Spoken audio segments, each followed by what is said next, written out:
देखो, हम लोग अक्सर ये न्यूज़ वगैरह में देखते हैं कि जीडीपी इतने परसेंट राइज होंगे।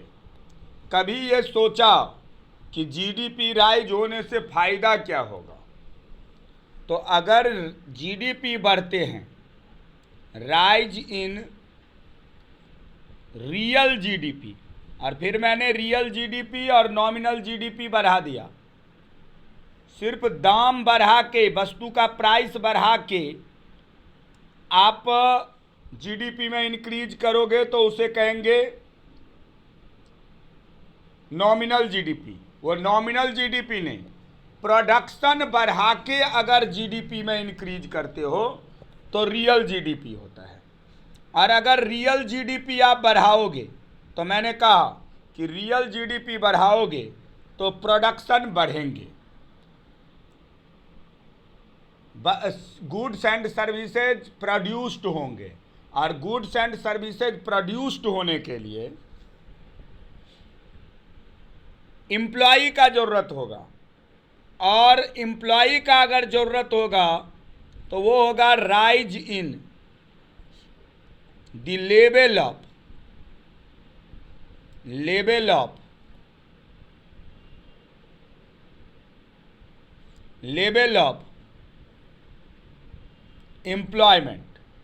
एम्प्लॉयमेंट। अगर प्रोडक्शन ज़्यादा होगा, प्रोडक्शन बढ़ेंगे, तो प्रोडक्शन बढ़ाने के लिए हमें वो एम्प्लॉई का ज़रूरत होता है, और एम्प्लॉई का अगर ज़रूरत होता है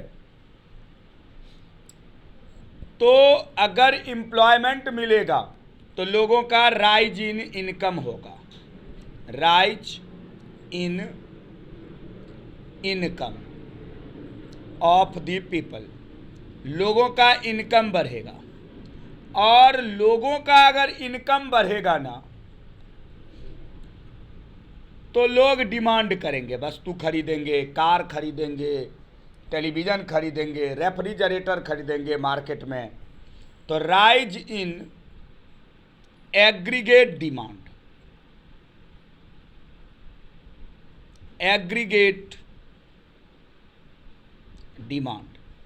और अगर डिमांड बढ़ जाएगा, वस्तु का डिमांड बढ़ेगा, तो लोग ज़्यादा, अगर लोग खरीदना ज़्यादा चाहेंगे तो इन्वेस्टर इन्वेस्ट भी ज़्यादा करेगा।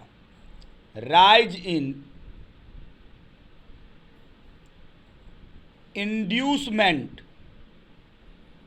टू इन्वेस्टमेंट, लोगों की टेंडेंसी बढ़ेगी इन्वेस्टमेंट के तरफ, और इन्वेस्टमेंट फिर ज़्यादा होगा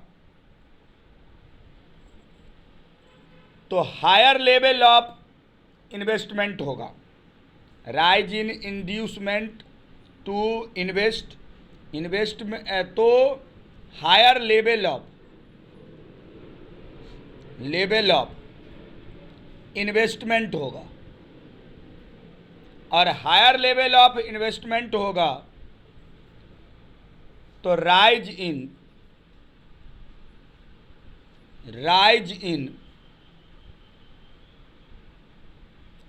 रियल जीडीपी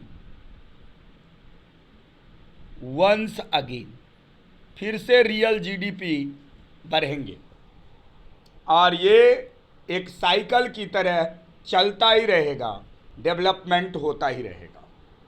मैंने आपको बताया कि राइज इन रियल जीडीपी, आप न्यूज़ में हम लोग हमेशा पढ़ते हैं, देखते हैं कि इस बार जीडीपी इतना बढ़ने का अनुमान है। ये जीडीपी बढ़ने का क्या मतलब है? तो जीडीपी अगर राइज होता है किसी देश में, रियल जीडीपी का बात कर रहा हूं मैं, नॉमिनल जीडीपी नहीं। मैंने रियल जीडीपी और नॉमिनल जीडीपी दोनों बता दिया है। अगर रियल जीडीपी बढ़ता है तो गुड्स एंड सर्विसेज का अवेलेबिलिटी ज़्यादा होता है मार्केट में। रियल जीडीपी का मतलब ही होता है गुड्स एंड सर्विसेज ज़्यादा प्रोड्यूस होंगे, और गुड्स एंड सर्विसेज जब ज़्यादा प्रोड्यूस होंगे तो एम्प्लॉयमेंट, वो गुड्स एंड सर्विसेज प्रोड्यूस करने के लिए एम्प्लॉयमेंट होगा, लोगों को रोजगार मिलेगा। और लोगों को अगर रोजगार मिलेगा तो लोगों के इनकम बढ़ेंगे, और लोगों के अगर इनकम बढ़ेंगे बेटा तो एग्रीगेट डिमांड बढ़ेगा, लोग वस्तुएं खरीदेंगे, डिमांड करेंगे। और लोग जब वस्तु खरीदना शुरू करेगा तो इन्वेस्टर इंड्यूस्ड टू इन्वेस्ट होगा, इन्वेस्ट करने के लिए बाध्य होगा। और अगर वो इन्वेस्ट करने के लिए बाध्य होगा तो हायर लेवल ऑफ इन्वेस्टमेंट होंगे, हायर लेवल ऑफ इन्वेस्टमेंट होंगे, ज़्यादा इन्वेस्टमेंट मार्केट में होगा। और इन्वेस्टमेंट ज़्यादा होंगे तो फिर से रियल जीडीपी बढ़ेगा, और फिर से ये साइकिल की तरह फिर दोबारा होगा। ऐसे ये चलता रहेगा मार्केट में।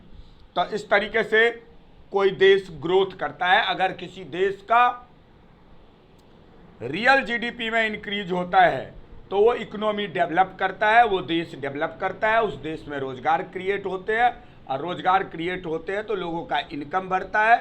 तो इस तरीके से जीडीपी में ग्रोथ एक अच्छा संकेत होता है इकोनॉमी बूस्ट करने के लिए। ठीक है, ये समझ में